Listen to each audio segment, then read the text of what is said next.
Good morning and welcome to Steelers Today. I'm Dale Lolley of DK Pittsburgh Sports. The Steelers finished off their preseason Friday night, and actually they didn't really show up for this final preseason game, as obviously they were beaten by the Carolina Panthers 34-9 in this game. Mike Tomlin not real happy with really anybody's performance in this one. It was a rough one from the word go. Dwayne Haskins really didn't perform well, as Mike Tomlin said. It was a JV performance for him, JV performance really for everybody across the board when you looked at it, especially for that offense. Just couldn't get anything going in the first half. I think they ran 20 plays in the first half. And I thought Tomlin, he talked about his defense. The defense, he said, came out and it played well early and then just kind of got worn down. I think, you see that happen, when one team runs, the first half? 41 plays to 19, actually, in the first half for the Panthers over the Steelers in that first half. And even though, the score was 17-0 at the half, it ends up 34-3 or 34-9. Really wasn't anything that the Steelers could take out of that was really all that promising. I thought there were some guys on defense who did okay, but offensively, really not much there to write home about. If you look at it, Benny Snell had 6 carries for 24 yards, but 17 of that came on 1 carry. They just couldn't get anything going there. Dwayne Haskins was 3 of 9 for 24 yards and an interception. This was his big opportunity to, perhaps throw his hat into the ring for that number 2 job, and just didn't get it done. It just wasn't going to happen with that kind of performance. On the quarterback front, it does, however, look like he had the number 3 job wrapped up anyways, but now it's even by default. Josh Dobbs suffering a toe injury in this game. Mike Tomlin saying it was probably turf toe, and so that allowed Haskins to come back in and clean up those numbers a little bit. By the end of the game, he came back in and ran 2 possessions in the fourth quarter. Finished 9 of 16 for 108 yards, led a touchdown drive late in the game. As Tomlin said, when this was kind of a situation where he got an opportunity to at least come out of this with something positive. I'm sure it did for him, in terms of getting that taste out of his mouth, but obviously it had no consequence or bearing on the outcome of the game.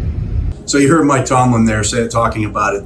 Really, as he said, there was nothing good for anybody to take out of this game. It was what it was. They did have a couple of injuries, as I mentioned, in addition to Dobbs. You also saw Marcus Allen left the game with what Mike Tomlin said was a hamstring injury. That's just, not a good time of the year to have those kind of issues when the Steelers have their final cutdowns. They got to get down to 53 players by 4 o'clock on Tuesday. As Chuck Noll used to say, or said at least once anyways, cutting is not the problem, stopping is the issue. And that could be something of an issue for some of these guys. I looked at one point in the second half, and the only guys on the field at that point on defense who I even thought had an opportunity to make this roster were Isaiah Loudermilk, who had another sack tonight, by the way, and still just flashes like that every once in a while. And you still had Quincy Roche was out there, although I don't know that he makes this roster. We'll see. Stranger things happen. He could certainly sneak onto the roster, but they just weren't playing enough varsity guys in this game to steal a Tomlinism, and it showed. They didn't put forth a varsity effort, and so the Steelers end the preseason at 3-1, and now it's on to Buffalo, September 12th. Welcome back. I'm Dale Lolley, and here in Carolina, the Steelers just lost their preseason finale 34-9 to the Panthers, as they do every preseason, finishing off here with the Carolina Panthers. I thought this would be a good time to take a look overall at what the Steelers got accomplished in this preseason. I think when you look at the Steelers as a whole right now, you have to look at that offense and say, okay, what's it going to be? Well, we saw Ben Roethlisberger last week in the game against the Detroit Lions come out and look very sharp. Now, obviously, the Lions were running a lot of vanilla-type defenses, and a guy like Roethlisberger is just going to pick that apart. You get a veteran quarterback in a preseason game like that. That's what you expect to happen. But I thought it was telling that Mike Tomlin didn't play Najee Harris in this game. I think he had seen enough, particularly capped off by that 46-yard catch and run by Najee Harris in that game against the Lions, to say that, okay, he's our guy. He's the bell cow here. We don't need to see him in that final preseason game. They did want to take a look at Snell in this game, as I mentioned in the previous segment. And Snell was okay. There weren't a lot of blocking lanes there for him, but he had, he fought for yardage. He did those kind of things. I thought that, you saw very little of Kalen Ballage in this game. Anthony McFarland was left back in Pittsburgh. He's dealing with a little injury issue. What do they keep 4 running backs? Do they keep 5? I keep getting asked about, are they going to keep Derek Watt? Yeah, they're going to keep Derek Watt. He's their starting fullback, and he's one of their core special teams guys. You're not going to get rid of that guy.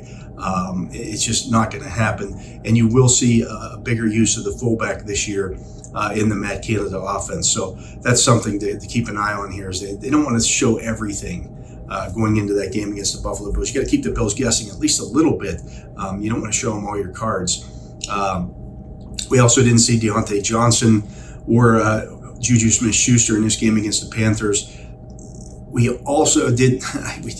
Nobody apparently wants that number 5 wide receiver spot. And, I know in my last 53-man roster cut, I had 5 receivers on the team. I don't know. I guess somebody's going to make the roster as the punt returner. I assume that would be Ray McLeod, but man, it's tough to you would have liked to have seen somebody else, jump out and maybe steal that job. They gave Matthew Sexton that opportunity to do it. He fumbled one or muffed a punt return in the first half. It turned into a score for the Panthers. Muffed another one that he got on top of later in the game.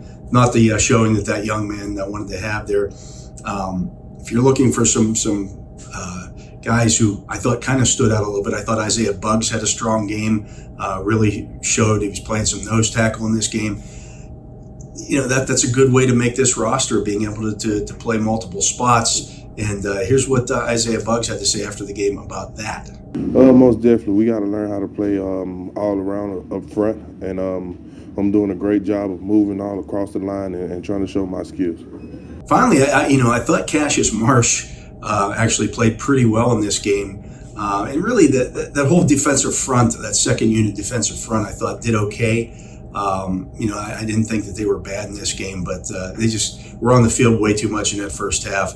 Mike Tomlin even brought them back in at one point in the fourth quarter to kind of stem the tide a little bit and maybe give some of those backups a little bit of a blow, because they were spending a lot of time on the field in the second half there. But, I thought Marsh played well.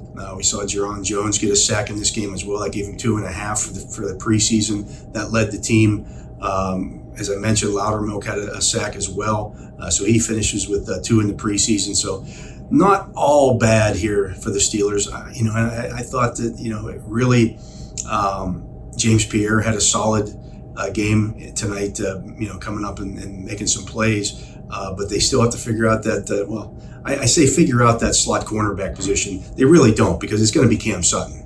They don't. Pierre has played well enough that they know that Sutton, who didn't dress for this game, is going to end up being the slot. They still need to find somebody else. That's one thing I'd be watching for in the roster cuts here that happen over the next few days. Keep an eye out for some of those slot type cornerbacks, because that could be somewhere where the Steelers look for a little extra help.